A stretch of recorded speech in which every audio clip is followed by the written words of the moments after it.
Welcome back, everyone. I'm Troy with the Troy Hansford team over here at Remax Professionals.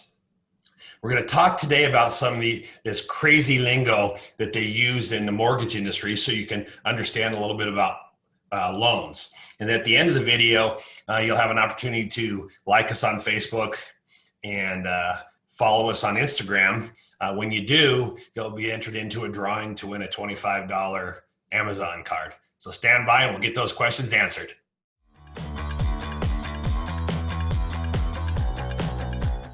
Okay, let's just jump right in here. I've got Dianna Goodfellow with Professional Mortgage Service. And she's going to answer some of these questions today we get a lot of questions, Dianna, about what does this mean? So I thought it'd be a good opportunity to get them answered. The first one is, what is a HELOC loan? For a lot of people, that sounds like an exotic reptile, but what is a HELOC? So a HELOC is it's an acronym for Home Equity Line of Credit. So it's really it's a second mortgage position generally. And it's truly a line of credit. So just like a credit card, there's a value assessed to the house, and then a percentage of that is assigned to the new loan, which is a line of credit. So works kind of like a credit card against your house, basically. Okay. And I know a lot of people use them. And what's nice about them is you've got some fees to set up the loan, but once you do, you don't pay on the loan until you use it. So it can sit there for times of need. Maybe I have an expense that I need to do on my house, or, I want to buy a car, or I get an investment opportunity and I need to, a lot of people are sitting on so much equity in their homes, but they're not able to do anything with that equity. So this gives them opportunity to pull it out and even possibly buy an investment home, or buy a property, in a city where a child might be getting ready to go to college, things like that. So they can be very powerful if used in the right way. So let's talk, a little bit, to the qualification process, and, what do they look at to qualify for a HELOC, and how much can I borrow? Yeah. So things that we look for in a home equity line of credit, it's kind of just like a traditional mortgage, although it's a little bit more conservative. So it's going to ask for, a couple pay stubs, couple bank statements. It's really asset driven because typically the HELOC is in a second lien position, so a little bit more vulnerable. So they're looking for the stronger assets, the higher loan to value that they'll go, so the higher line of credit that they'll give you. So any kind of assets, retirement, 401k, checking, savings, any of those things just help strengthen your qualification. And then it's just the traditional income qualification. And then an appraisal would be done on the house as well to determine the value of the house.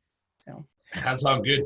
We're finding a lot of buyers in our market, since they don't want to say, gosh, I don't want to sell my home until I find one.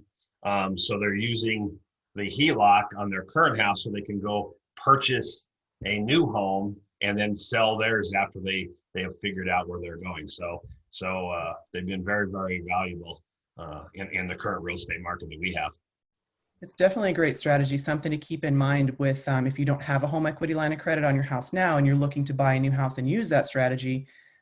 With just the massive amount of refinances that are going on right now, it's taking about 6 to 8 weeks to complete a home equity line of credit. So really need to think ahead when we're planning out, as we're strategizing, and we'll get into pre-qualification, but really strategizing on when do we need to set up that home equity line of credit. We certainly can't do it when the house is on the market. So it needs to be done in a time enough to be able to complete it. And it can only be done, it generally is done on a primary house. You can do them for second homes and for investment homes, but it's very much more expensive. So definitely something we want to talk about and think about far in advance of when you're going to be looking to buy a new house. And with the spring market, it's already here. If you're thinking about something like that, now's the time to get moving on that. So some other lingo that's thrown around is a pre-qual or pre-approval versus an approved loan. What's the difference? So a big difference. So I kind of describe it as, when I'm talking to somebody and I'm asking them questions: what's your income? How long have you been at your employer? How much money do you have in the bank? We get a good sense of each other. I call it the warm fuzzies, right? I've taught you, I've got the warm fuzzies. I feel good about you. It's probably a good loan. The key in there is probably, right? Because The main difference between a pre-qualification and pre-approval is a pre-approval, I ask for a few documents, a couple pay stubs, a couple bank statements, a couple W-2s. I need to fact check the information that we talked about. And then I actually send it to an underwriter to actually be reviewed. So it's not just me looking at it. Although I've been a loan officer and processor for 20 years, have my underwriter look at it, who will ultimately be the underwriter looking at it, just in case we see any things we need to tweak or anything like that. Anything that's going to cause the loan maybe to not go through or not go through as smoothly, we want to take care of in the pre-approval, pre-qualification portion. So really the big difference is pre-qualification, we talk, we get the warm fuzzies. Pre-approval is show me some documents and let's verify all that information.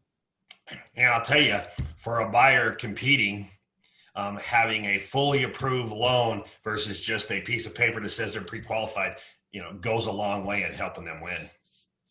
Yeah, it certainly does. Most loan officers will just say, oh, you're pre-approved, meaning we've put you through the automated underwriting system, which again, can have user error. So I prefer to have my actual human physical underwriter look at the documents and let me know if there's any issues. And it makes a huge difference when I'm talking to the listing agent after we've gone under or we've made an offer.